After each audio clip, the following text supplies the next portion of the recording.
Hi అండి. సొరకాయ పులుసు ఇలా పెట్టి చూడండి. అన్నమంతా ఈ పులుసుతోనే తినేస్తారు. అంత బాగుంటుంది.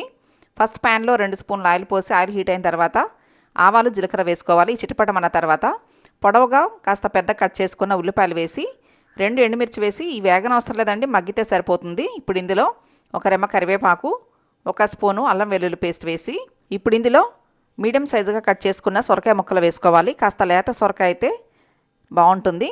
మూత వేసి ఒక 5 నిమిషాలు మగ్గించుకోవాలి. ఇలా మగ్గిన దాంట్లో 2 టమాటాలు వేసుకోవాలి. పండిన టమాటాలు అయితే బాగుంటుంది.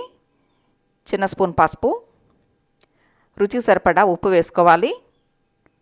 1 స్పూన్ కారం వేసి 1 గ్లాస్ నీళ్ళు పోసుకోవాలి. ఇప్పుడు ఇందులో చిన్న సైజు నిమ్మకాయ అంతా చింతపండు పులుసు తీసి పోసుకోవాలి.